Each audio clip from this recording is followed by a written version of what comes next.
they are, and why divine has created at the very heights and summits. They are the closest to the heart of God.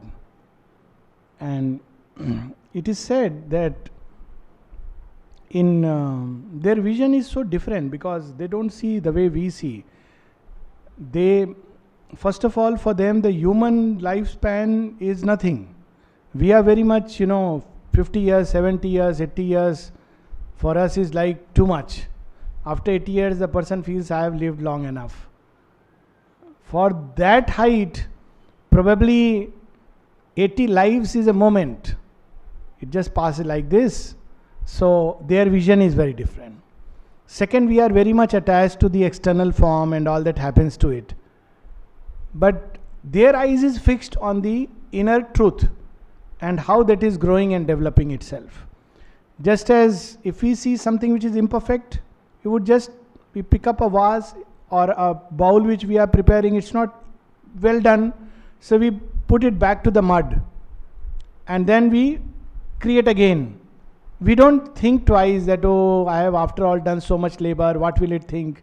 So the physical self for these immortals is like that. Because they know that deep inside we have the psychic being which is immortal. It shares the immortality of the divine. So, on the next page we'll read a little more of these people and then we'll go on to the saving grace. Impervious, next page, impervious to desire and doom and hope. These are very human things. These are human feelings. If there is desire, then you have hope and doom. Fulfillment of desire is hope. Our hope and doom is like that. If my desire is not fulfilled, it is doom. So they are impervious to that. They don't know what is desire. Their station of inviolable might, moveless, upholds the world's enormous task. Its ignorance is by their knowledge lit. Its yearning lasts by their indifference. If they started intervening with every prayer and cry, then this world would not be what it is. It would not be shaped at all. If every time somebody asks, give me this, and these people are, very powerful, they can do anything, so they started giving. So what will happen at the end of it? Some of us may have seen this film, Bruce Almighty. What happens in that movie, that there is this man Jim Carrey, who curses God, and God says, okay, you take my throne for 7 days. He has lost his job and he has lost his girlfriend and he is very unhappy. So he says, he is cursing God. So God says, don't worry, you come and sit in my place. I am going on leave for 1 week. So he says, very nice. So he says, but there are 2 conditions. You cannot satisfy your wish here, your desire, because you are God. So God cannot do that. You have to be that much impartial. He said, it doesn't matter. I have all the powers. He says, okay. So everybody is praying to him. So this man, starts granting their prayers. He has decided, what is this God? He doesn't grant our prayers. I am going to grant everybody all the prayers. So he starts granting. Then he realizes so many prayers are coming together. So he, places a computer there. He says, this is old-fashioned God, new technology. So all the prayers must come through the computer. And then he puts on the computer, say yes to all the prayers. Doesn't matter. Whatever you pray for. And some people preach such a God, that he grants all prayers. The only true God who will grant you all the prayers. So there is this, all the prayers and, he grants. Yes. And he says, now I have no work because God's work is to grant prayers. So he sits, putting his feet on the table and he says, fine, enjoying. Then after half an hour, the computer shows that doom mode. Earth has gone into doom mode. It's going to be destroyed. So he says, what happened? I granted all the prayers. Then he goes and sees what chaos he has created. IIT has 1,000 seats. 1 lakh people prayed. Everybody got the results. There is no place. And now there is a great fighting going on. How to satisfy it? On the earth there is a chaos and confusion. Because everybody's prayer is granted. So, sometimes when God grants a prayer, it is a grace. When He does not grant, it is a greater grace. This is the secret we have to understand. These fellows know it. So, as the breaths draw the small to adventure vast, Their aloofness drives man to surpass himself. If they were granting everything, man would be very satisfied and content within his narrow little humanness. That's why India is a chosen country. I have no doubt about it. Everything is so difficult here, from the roads to everything. So there is hope. You cannot be satisfied with anything. So you have to keep moving. Otherwise you are so happy, everything is readily available. So why should you seek anything else? So there is these great gods acting and how they act. Few lines below. Careless they seem of the grief that stings the world's heart. Careless of the pain that rends its body and life. Above joy and sorrow is that grandiose walk. They have no portion in the good that dies. Mute, pure, they share not in the evil done. Else might their strength be marred and could not save. Alive to the truth that dwells in God's extremes. This secret is, knowledge is only at two poles it is found. It is not found in the worlds of life, mind, even higher mind, etc. Either in the superconscient reality where it is self-evident, or in the inconscient where it is covered, there where the being sleeps. These are the two poles. So we can say in matter for our practical purposes. They are the only two poles where the integral truth is found. Awake to a motion of all-seeing force, the slow outcome of long ambiguous years, and the unexpected good from woeful deeds. The immortal sees not as we vainly see. He looks on hidden aspects and screen powers. He knows the law and natural line of things. Undriven by a brief life's will to act, unharassed by the spur of pity and fear, he makes no haste to untie the cosmic knot, or the world's stone jarring heart to reconcile. In time he waits for the eternal's hour. There is a poem of Aurobindo, the Rakshasa. So in that poem, all the rishis, they pray to Krishna and they say, you have sent this Ravana on earth. What is going to be of him? We are tormented. So Krishna says, 1 aeons the monkey have ruled, now this fellow is ruling. What is the problem? Let him also have his say. So they say, sure, okay, but the condition is such. It is okay, he will also have his term. Everybody has his term. So a day will come when he will also fall. But he must fall to a greater truth. So this is the whole problem, that in this world, if we see today, all the forces are locked in a conflict. And it's difficult to say which one is better.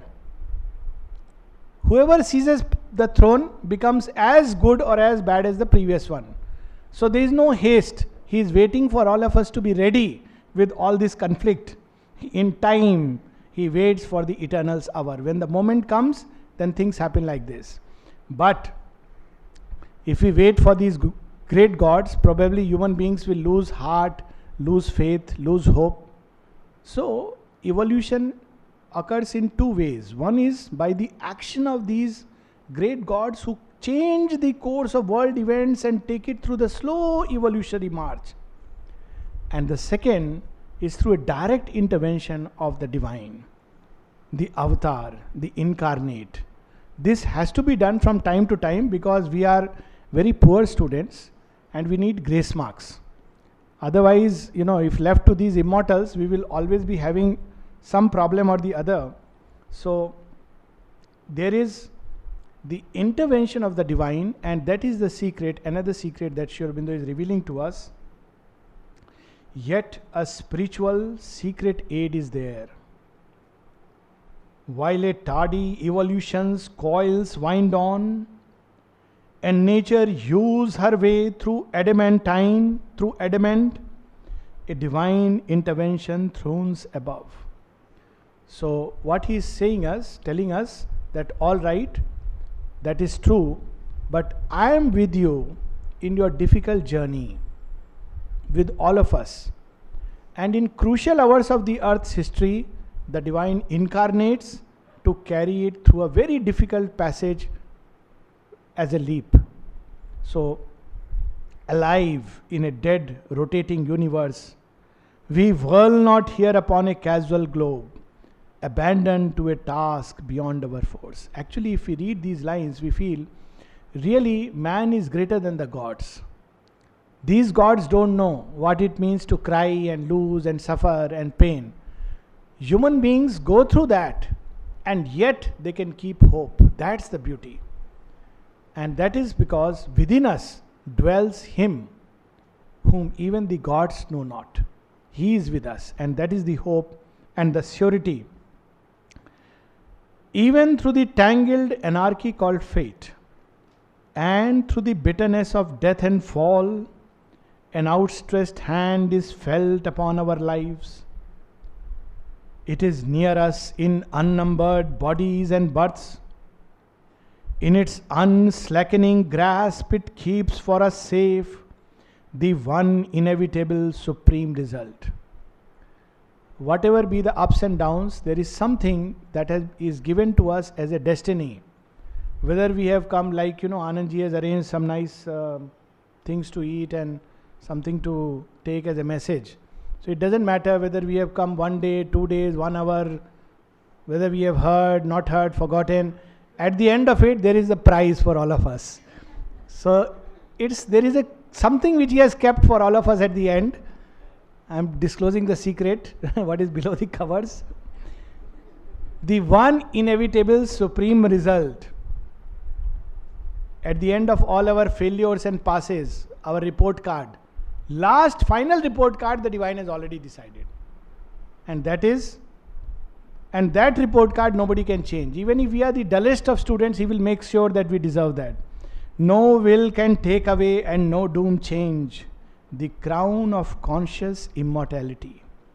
The Godhead promised to our struggling souls when first man's heart dared death and suffered life. What marvelous lines these are. And that brings the heroism. Dared death and suffered life. We often use the word suffered death and enjoyed life. But the reality is, dared death and suffered life. Man's heart said, okay, I will go. So he said, my God, you are going where even the gods don't go. In fact, there are stories that the gods refused to go into this domain. Only one god had the courage to venture. And that was Agni, which we have read already. Nobody dared to go. There is a story in the Rig Vedas that the bride of Brahman, Brahmajaya, the eternal bride, the divine mother, she threw herself into creation. And she goes into the very depths of darkness.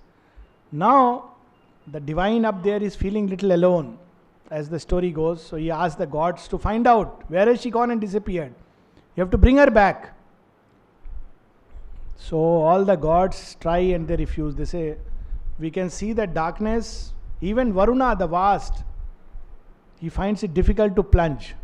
Ultimately, Agni says, all right, I will do the needful. So he jumps into that darkness. And that Agni burns as a splendor in the heart's secret sanctuary. So here is the divine with us in all this journey. Often we hear this expression that Arjuna had Krishna with him. But actually this is not true. We all have our Krishna within us.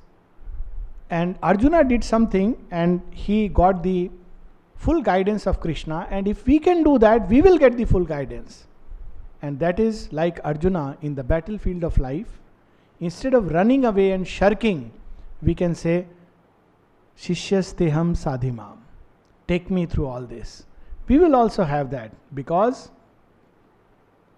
one who has shaped this world is ever its Lord.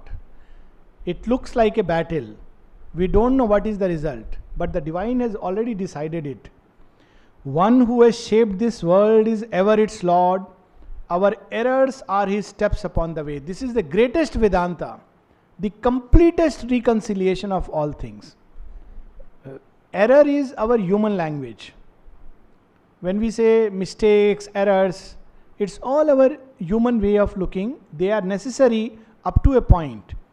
But there is a last reconciliation. What is error? A growth from imperfection to perfection. It's bound to be through error. It cannot be otherwise. Sometimes people wonder, that, somebody who has gone to an ashram, why he is committing mistakes. Well, precisely because he commits mistakes, he has come because he has to be redeemed. He is not a siddha, he is a sadhaka. There is a difference. So, the life moves through errors, even in normal life. But Aurobindo says the difference is in the life of ignorance, it moves in a horizontal circle of errors and errors. Whereas when we turn to the divine, it moves slowly up and up and up till it finally gets out of that zone. So these errors are our steps on the way. Again, this is not an encouragement for errors. He works through the fierce vicissitudes of our lives. He works through the hard breath of battle and toil. Each line is a subject for meditation. That God is not only with us when we sit and meditate with closed eyes. When we are struggling and toiling on the fields and bleeding and bruised inside and outside, He is there with us. Perhaps closer. He works through the hard breath of battle and toil. He works through our sins and sorrows and our tears. His knowledge overrules our nescience. So Aurobindo is telling us, have faith, have faith, have faith through everything. Whatever the appearance, we must bear. Whatever our strong ills and present fate, when nothing we can see but drift and bail, a mighty guidance leads us still through all. After we have served this great divided world, God's bliss and oneness are our inborn right. So this is the great secret, that this world is not governed by the divine in absentio, but He is there inside the world as its secret guide. There is a guidance in this world, even in these most random things, even in what we call as accidents and errors and chance and sin and suffering and sorrow. Whatever, these are our terms. But even in all this and through all this, we are being led towards a grand consummation, not towards eternal damnation. If God were to condemn human beings for their errors, then after very first life, all of us would be asleep below our graves, and nobody would ever be able to take the next birth. Because who can claim that he is free of error, Of course, we can always claim. There is the story of, 4 children who were talking, and they were saying that, they were just discussing things that something they want. There was a pup and they wanted to gift it as a prize. So who will take that pup? So he says, whoever can tell the greatest lie, so he will take the pup. So, one child tells a lie, some fantastic lie. My father stayed below water for 20 days, some such thing. Another says something fantastic. So a priest is hearing all this, no? So priest comes out and says, no, you should not say such things. When I was your age, I never told a lie. So all 4 children come together and say, I think we should give this pup to the priest. He deserves it. So we believe that, but anyways, we are being led through everything. That's the beauty of this journey, and that fills us with such hope and courage. And now, having said all this, this is the background of the secret, the grand reconciliation, that ultimately in the last analysis, all is the divine moving from a lesser divine manifestation to a greater divine manifestation. This is the difference. So we have to choose the greater in place of the lesser. But what may be lesser for me may be greater for somebody else. When a person is in tamas, never tell him to meditate. He will fall asleep. Tell him to go and be ambitious and do some, earn money and build a house in the world, because he needs rajas. That is a greater truth for him. But for somebody who has gone beyond rajas or is already hankering after all these things in the state of rajas, he has to be told, be moderate. Learn to exercise moderation. Don't only think for yourself, think even about others. Be sattvic. Then somebody is in sattva, then he has to be shaken up. Because sattvic people are the most difficult to convert. They believe they are very self-righteous. They are already doing karma yoga and jnana yoga and everything, because they are very nice people, moralistic people. So they have to be told all this is nothing. You are still leading a life of the ego. Turn towards high truth. Aspire for love and peace. And when one starts living in that higher consciousness as some saints and sages and get puffed up with the spiritual ego that we are great, then the divine would tell them, look what lies around, what secret is hidden inside. This is nothing. Leave, this is a stage, and come up. There is a still greater step to be taken. So this is how it is a step from one to another. We move from a lesser perfection, individually and collectively, towards a greater perfection. But all is eventually the divine. A lesser manifestation of divine to a greater manifestation of divine. That's the only difference. So that now Sri Aurobindo will tell us in some magnificent lines, page 60, all here where each thing seems its lonely self are figures of the soul transcendent one. There is no two, there is only one. A disciple, this is also there in certain parts, certain kinds of Vedanta, but not expressed in this way.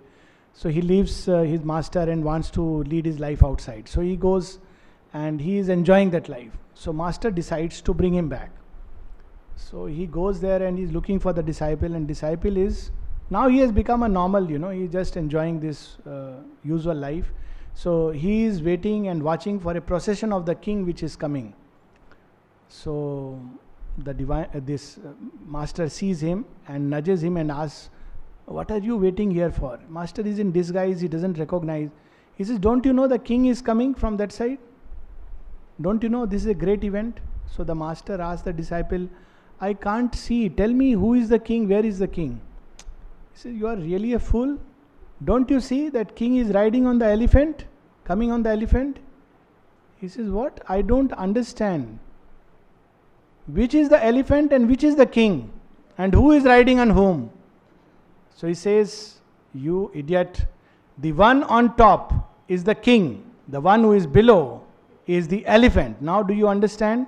He says, no, I have one more problem. What is top and what is below? Pray tell me that. So the disciples gets very angry. He doesn't even look at the master. Catches him by the collar, puts him on the floor and climbs over his back, and he says, you are below and I am on top. So the master turns back and says, pray tell me who are you and who am I? This is the last reconciliation. All here where each thing seems its lonely self are figures of the soul transcendent one. If this one line we could catch and live, our lives would change marvelously. So much practical things are there in Savitri. Only by him they are. What is the secret of this oneness? The divine presence which is in all things. Mother says in one of her prayers, that is why, because thou art present in the smallest of any elements. There is nothing so mean, so small, so weak that you cannot change. That's why there is hope even for the most cruel human beings. She says that why there is hope. Only by him they are. His breath is their life. And then, what is this transaction? An unseen presence molds the oblivious clay. So there is within everyone the divine presence which is playing with nature. But it doesn't seem to our eyes. It seems the other way around. It seems that nature has held that captive, that presence captive. Divinity hardly comes out through the form. So now Sri Aurobindo will tell us the three poises of nature and the soul.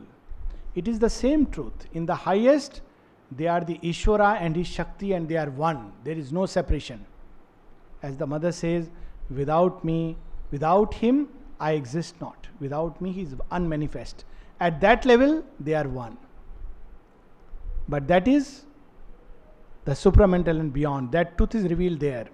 That's why the mother says, when in your heart and mind and your soul, you make no difference between Aurobindo consciousness and mind, then you are ready for the supramental truth. Because at that level they are one. There are two bodies, one truth. At the level of the overmind, they become Brahman and Maya. There is a kind of division. Maya, the same Shakti becomes Maya. She creates forms. There is a beautiful description in the next canto, which probably will, obviously, next sessions in February we'll take up. That how Maya puts forth everything and hides the one behind him. So there is a seeming separation. That which is hidden in the heart of Brahman, the Maya reveals through forms. And then at the human level, it becomes, at our earth level, it becomes soul and nature. Seem to be two very different. But in essence, they are not too different. Just as Ishvara and Shakti are in their essence united, these two are united. But their strategy of work changes. And that strategy he is going to reveal to us in some beautiful lines. First, the soul appears to be a captive of nature. In the Upanishad, it's there in the form of a story of Diti and Aditi. First, Diti, the mother of division, she delivers and she takes care. And after that, she delivers it to Aditi, who is the mother of light, and she takes care further on for the soul's journey. So it's a very long passages. We'll just read a few passages here and there. For example, page 61, next page we can read. He is the maker and the world he made. He is the vision and he is the seer. He is himself the actor and the act. He is himself the knower and the known. He is himself the dreamer and the dream.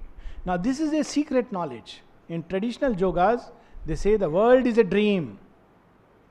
And who? The soul is the dreamer. So it must break this dream and pass off. Aurobindo is telling us, where did the material for the dream come from? He is the dreamer and the dream. There are two who are one and play in many worlds. In knowledge and ignorance they have spoken and met. What a marvelous line it is. And light and darkness are their eyes interchange. Our pleasure and pain are their wrestle and embrace. In his poem Who, he says something to this effect. Of Radha and Krishna, our love is their kiss. How beautiful it is.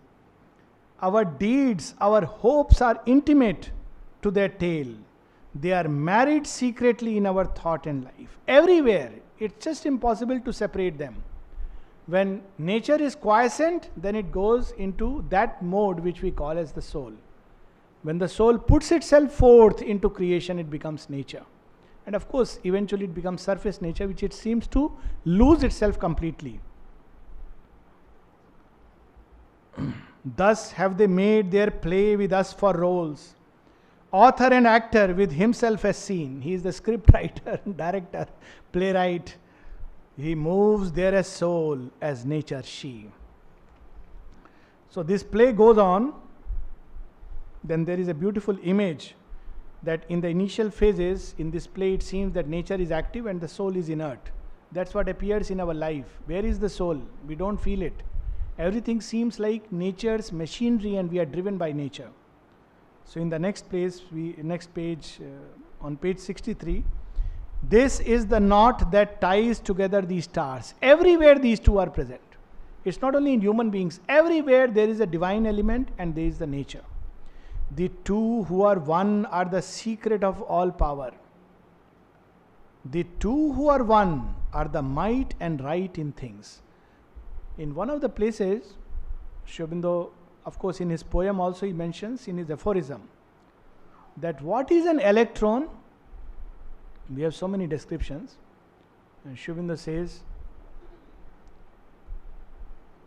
tiny temples, nature's tiny temples of eternity, God's minutest abode. Nature has created the minutest abode in which God can dwell. And God accepts to become like that. That's why Out of the full comes out. The famous Upanishadic verse, Purnamidam, Purnamadam, Purnat Purnamudachyate. In the smallest infinitesimal, the infinite dwells. He has consented to it. And then it keeps on making better and better forms. The two who are one are the might and right in things. His soul, silent, supports the world and her. His acts are her commandments, registers. Happy, inert, he lies beneath her feet. The image of Shiva and Kali, which we are familiar with. His breast he offers for her cosmic dance, of which our lives are the quivering theatre. And none could bear, but for his strength within, this stupendous dance of Kali. Each moment she is destroying millions of universes, and as she moves one step forward, there is a new creation which springs up. The mother says each moment the universe is destroyed and recreated. Who could bear it except for that strength within? Yet none would leave because of his delight. Active, inspired by her, he speaks and moves. His deeds obey her heart's unspoken demands. Passive, he bears the impacts of the world, as if her touch is shaping his soul and life. Then wherever nature takes him, he goes bound by that chain. A partner in her evil and her good. He has consented to her passionate ways. He is driven by her sweet and dreadful force. His sanctioning name initials all her works. And this is required because initially, just as a seed needs, it must first grow in the dark depths. Seed contains within it the whole tree. But what does a good farmer does? He digs deep and first it buries inside the earth in the darkness. And all the waste of life must be thrown into it. That is the first food of the seed. Similarly, with human nature, human consciousness, first the soul must experience the darkest and fallen state. And then it climb begins, and nature drags it and pulls it helplessly. Till a time comes when that cradle, little child jumps out of the cradle and says, wow, let me take charge of my kingdom. So this is how he is carried. Next page, 64, last 3-4 lines. He is carried by her from night to deathless light. This grand surrender is his free will's gift. His pure transcendent force submits to her. Within us is the psychic divine element, but it submits to be bound. We are often told that why it is bound and we seek freedom. Aurobindo says it is bound because it has chosen to be bound. It has to go through that schooling process. Just like if a little child wants to fly aircraft, he must start his schooling from kindergarten and learn A, B, C, D. So if we have to create that divine in this impersonal void, we must start with learning about these materials. That whole journey Aurobindo will tell us subsequently. On the next page, it arrives finally, but she is carrying it towards that end. So Aurobindo is telling us, don't tamper with people's nature. People are driven by their nature, but nature also is God. It is carrying each one in his own way. Don't try to change others. Don't try to give suggestions. Don't try to say this is good, that is bad. We don't know. This is all very, very relative. This is a very good counsel. When somebody asked the mother that should I tell this to that person and all, mother said, better you don't say. Unasked suggestion should never be given. But if you want to say, give a suggestion and then leave it at that. At another point she says, if you tell the person, he may progress. If you don't tell, you will progress. What a lesson for all of us. And when people would complain her about X or Y or Z doing something or something, there is one instance, of course, we cannot bind mother to be acting like this or like that. She is utterly free. She can be the way she wants to be. But she would sometimes say, tell the person, why are you looking at that person? We are not here to change others or look at others. This is a big mistake we do. We are here to change ourselves by a constant offering, because we don't even know what is good for the person. Somebody has to go through certain experiences. It is necessary for the growth. So we want to hastily cut the cosmic knot. But the divine, we have just read, calm immortals know. It's okay. It takes time. It's fine. Child will fall 10 times, then he will learn to run. We can't tell a little baby, why don't you start running Mount Everest? So he'll be totally confused. And we show him the photograph of Mount Everest. He doesn't even know. There is no conception of it. And supposing by chance we forcibly take him and place him on a mountain, what may happen of him we all know. So we have to go step by step. And good mountaineers know it. Never reach on a helicopter and start climbing. When you go, travel through the journey. It helps you. Your body adapts. So although she drives him, page 65, although she will just exceed by maybe 10 minutes, although she drives him on her fancy roads, we are also being driven fast, but at least we must finish this canto. Although she drives him on her fancy roads, at play with him as with her child or slave. It seems that this soul is being dragged, chained to freedom and the eternal's mastery and immortality stand above the world. She moves her seeming puppet of an hour. This is a great secret.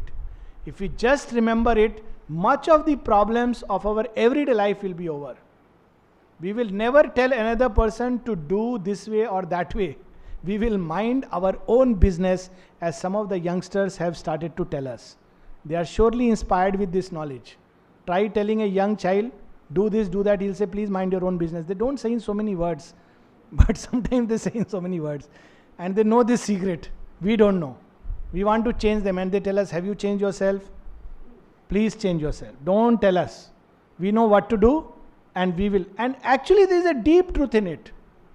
They'll go through their experiences. They will learn through errors. They will fall. But that is the solid knowledge. And we try to change them. They will either become an artificial facade, a kind of hypocrite, or, hypocrisy was the best thing in the, earlier, but new world will destroy hypocrisy. Or else they will put on an alien law of being, pardharma. They must discover themselves by their own way. Only when they come to us in their own freedom and accept to know, when there is the will, then we have the right to tell them, well, this is how. And then leave it at that. Otherwise everything is available. So she is carrying him. We don't have to worry. With every child, there is no orphan in this world. With every child born, two things are given: nature and God. And they know their way very well. If we don't interfere, they know it.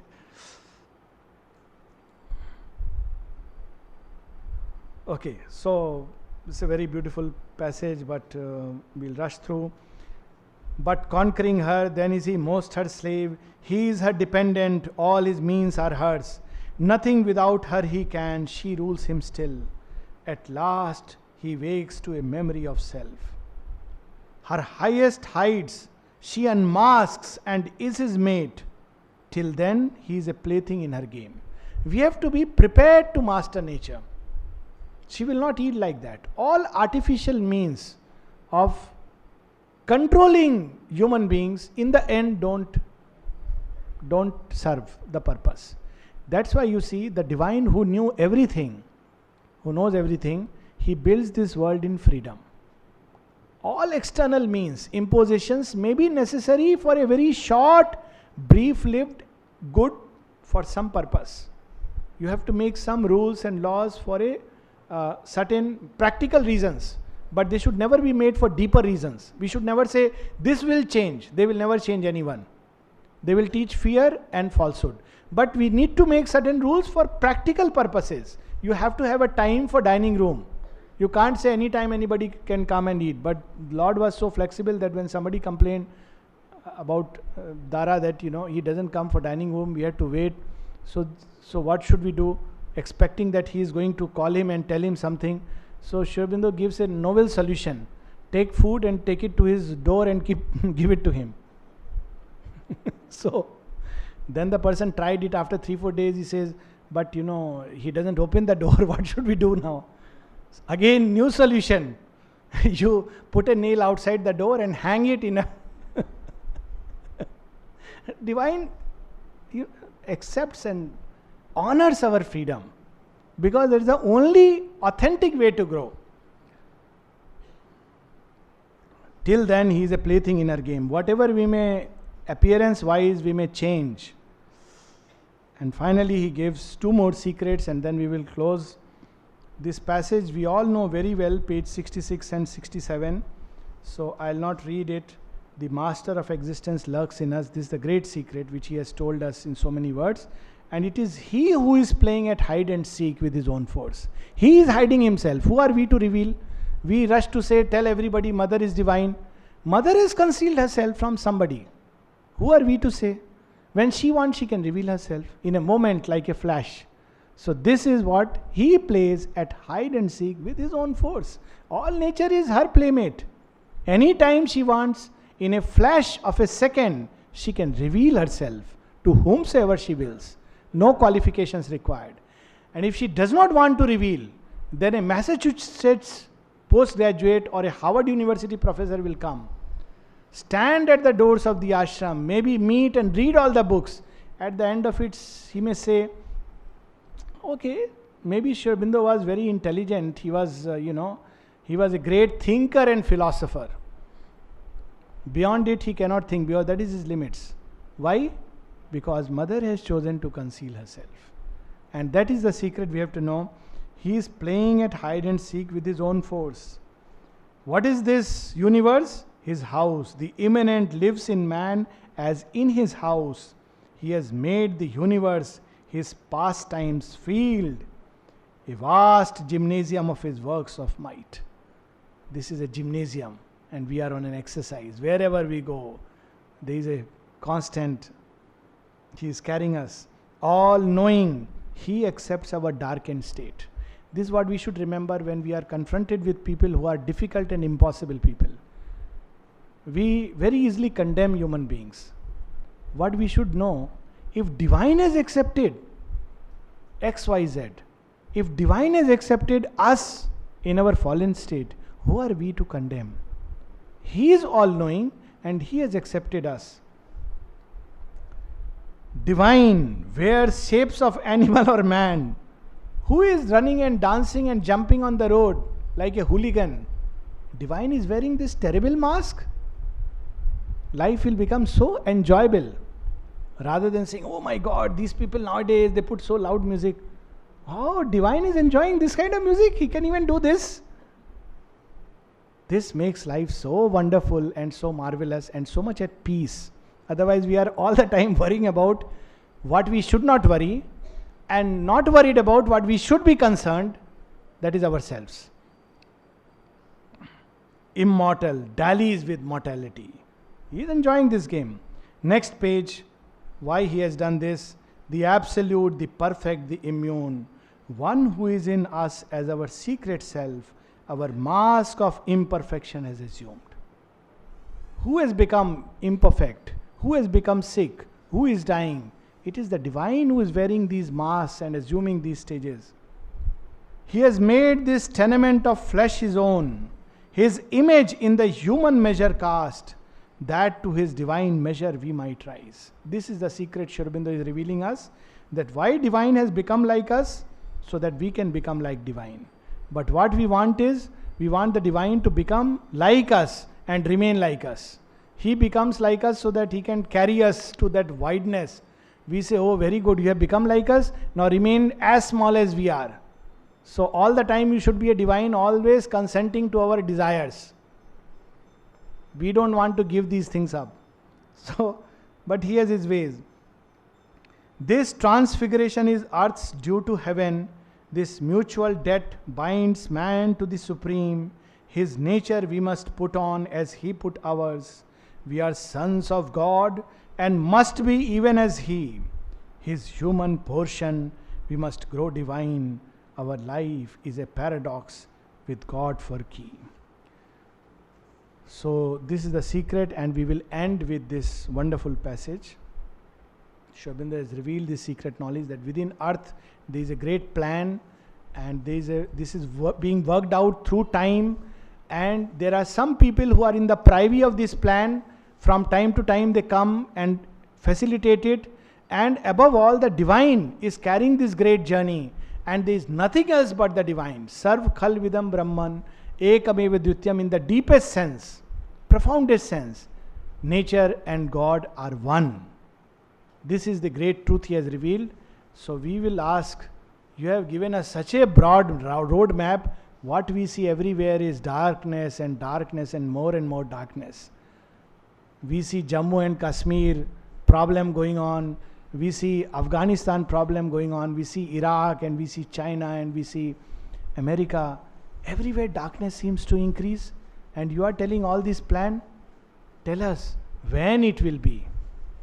Make some prophecy at least. Give us some hope. How will it come? So on page 55, Sri Aurobindo is revealing to us the last secret. He's telling us, okay, I'm going to tell, but very cryptically. Page 55.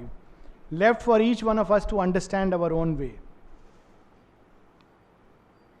You know, it's like if you ask the divine, tell me after how many years. Divine doesn't have an account of time, no, he is eternal, timeless. So which year, which era? If you tell him 2010, he will say, what do you mean 2010? When did you start the first year?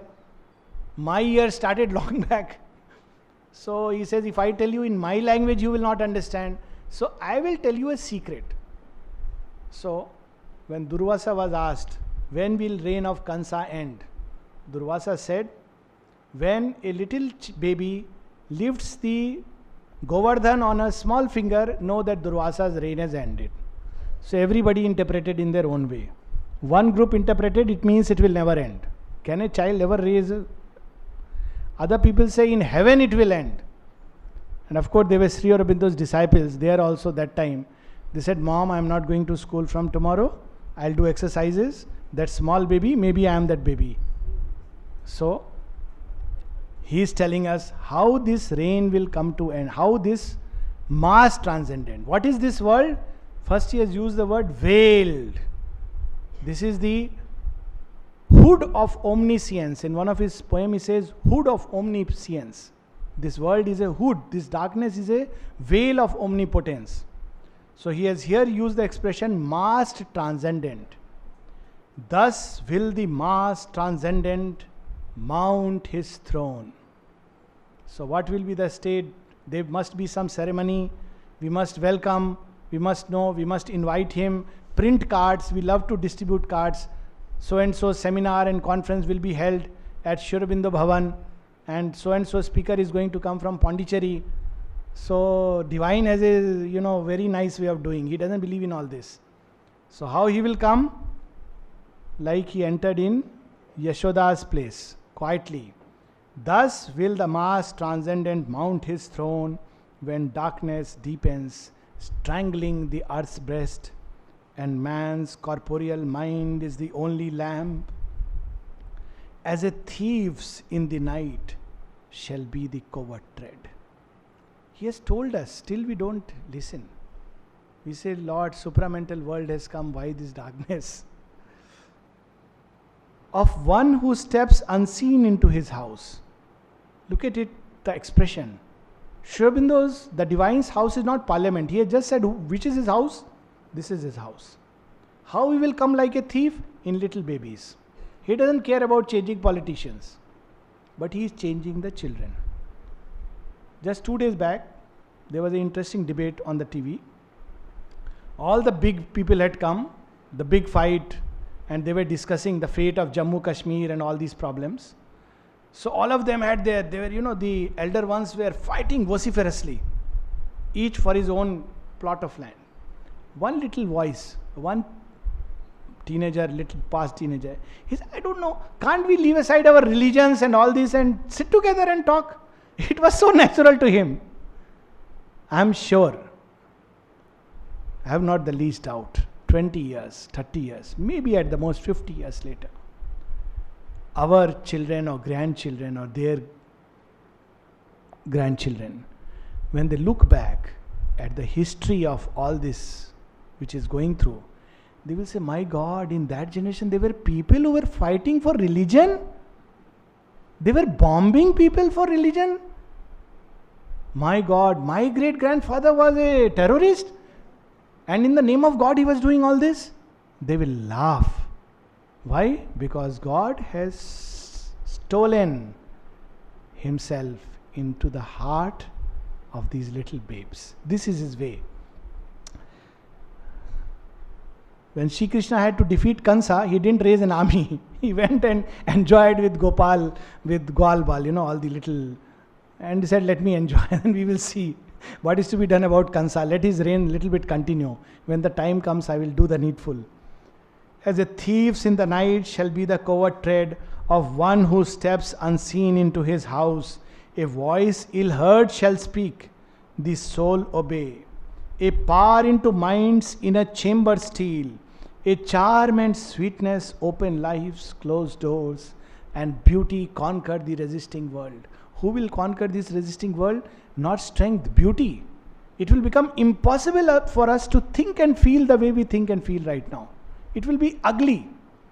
To feel egoistically, narrowly for our own self, we'll find it ugly and repulsive.